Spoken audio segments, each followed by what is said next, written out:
After the dumpster fire that was 2025 movies with about 2 or 3 good ones all year, 2026 is here and oh my, the lineup of movies is stacked throughout the whole year. Big names like Nolan and Spielberg are back, the MCU could come back to glory, a whole bunch of sequels are coming out, even a prequel is dropping. 2026 is going to be an excellent year for movies, so I just wanted to highlight the best movies dropping throughout the year and give some personal predictions on a scale of 1 to 10, so at the end of the year, we can all laugh at how wrong I was. Let's take a look at 2026.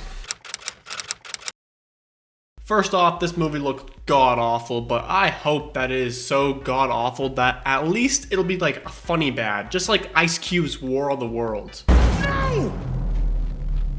No! The whole plot of the movie can be seen in the trailers, and basically this dude Chris Pratt is framed for killing his wife, and he has to prove that he is innocent to this AI lady, or he dies.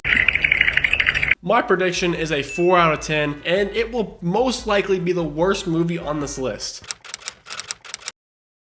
Wait, an actual original animated movie that doesn't look like complete garbage? GOAT could be the GOAT of animated movies this year. Don't believe me? Well, this movie is made by the same artist who made K-pop Demon Hunters and Spider-Verse movies, so you already know the animation is going to be sexy as it gets. And for the plot, it looks like Zootopia and Space Jam had a baby, and I'm all for it. Steph Curry, yeah, the basketball player Steph Curry, is heavily involved in this project as well and will be voicing the main character, Lenny, an undersized animal trying to prove himself in the big animal leagues. So yeah, basically this GOAT is just an animal version of Steph Curry. I am so excited to see an animated sports story and an animated movie that is not a sequel. I'm predicting a 7.5 out of 10. Do not let me down, Steph.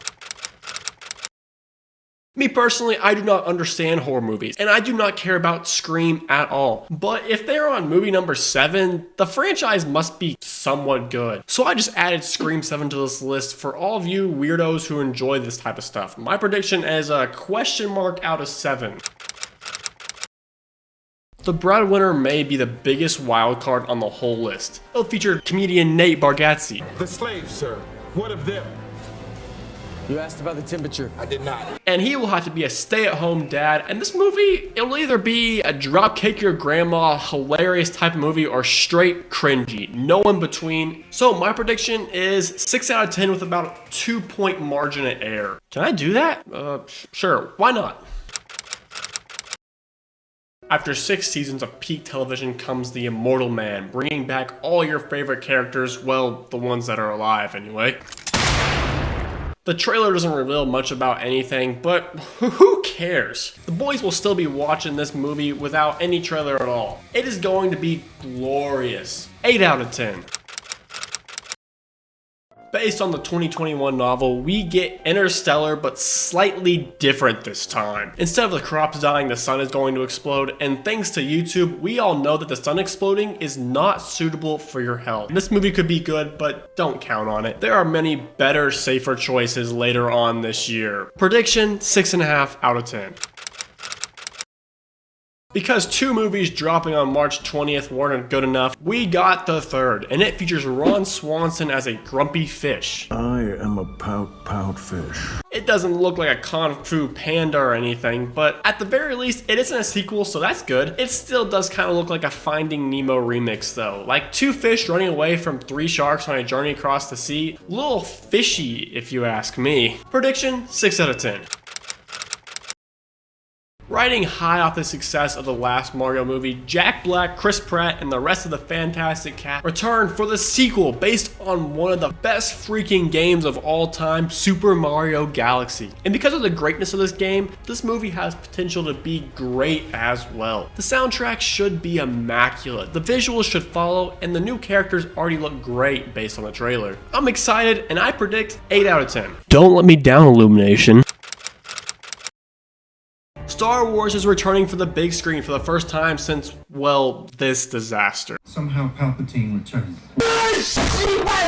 I still have PTSD 7 years later. But for this movie, it could be either really, really good, just like season 1 and 2 of The Mandalorian, which were both jaw-dropping amazing, or this movie could be like season 3, or in other words, a massive letdown just like my father says I am. Prediction, 6 out of 10. If I don't get my hopes up, they can't get crushed. I have watched this trailer about 5 times now, and I still do not understand what I'm looking at or what even this movie is going to be about. I may just be autistic, wouldn't be surprised, but Steven Spielberg is the director, so out of respect for Stevie Boy, I'll predict a 7 out of 10. Yes, because 4 definitely wasn't enough. So much creativity over there at Disney right now. I mean, they're just doing such good stuff. This movie will definitely be the best. 4 out of 10. We get yet another sequel in the spin-off trilogy about Gru's minions. There's no trailer yet, so I'm just kind of gonna throw a shot in the dark out here. Prediction, 6 out of 10. Remember that one incredible movie from 10 years ago called Moana? Well, now you can get the exact same film again, but this time, hear me out, in live action. Crazy stuff. Will most of it be CGI anyway? Of course it will. Will the story change?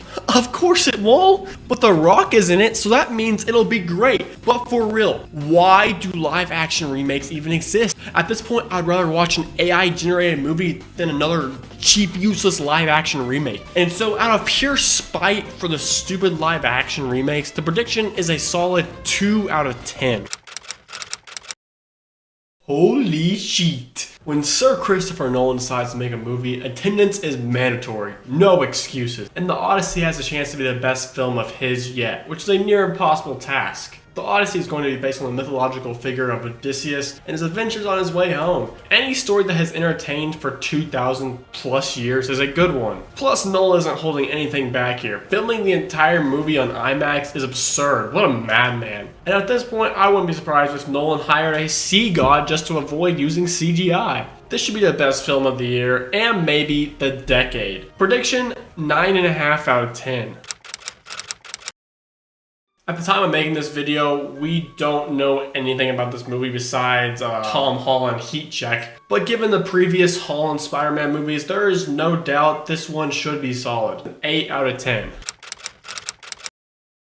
Whatever Warner Bros was smoking when they cooked this up, they need to smoke more of it. A court case between Wild Coyote and Acne, this is going to be incredible. Don't really know too much about what is going to happen, but F it, they're gonna ball. 7 out of 10. I am sure no one will misread this title and make jokes about the basketball people. IG is going to love this movie. My prediction is a 3 out of 5. These little really released a trailer making us wait for it. Anger aside though, this should be the most beautiful Hunger Games movie yet, since the 50th Coraquel Arena is supposed to be the most gorgeous one ever. And the story should have you feeling depressed walking out of the theater. And I'm just going to shut up now so I don't spoil anything, but the stars are aligned for this movie. My prediction is an 8 out of 10. Why? Just why? No one needed this. 5 out of 10. Dune 1 was impressive, Dune 2 was even better, and now it is time for Dune 3 to take us home. No trailers yet, but it will be great. Anytime you have Hans Zimmer on the soundtrack, the movie is going to cook. My hopes are through the roof, and my prediction is a 9 out of 10. December 18th is basically Christmas this year. Right after you walk out of Dune 3, it is time for Avengers Doomsday. For me personally though, I am very skeptical of this movie. It looks like Marvel is desperate to bring back fans, with them returning RDJ and Chris Evans only 7 years after their deaths. Wait, 7 years? Dang, I feel old now. That's 7 years ago? But this movie feels like a desperate lob to try and get back the old fans that have left. I would love to be proven wrong, but I'm guessing a 6.5 out of 10. We will all be disappointed. Mark my words. This will be a movie of 2026. Prediction, 6 out of 10. Well, that's all, folks. Let's hope these predictions age well for my future ego's sake.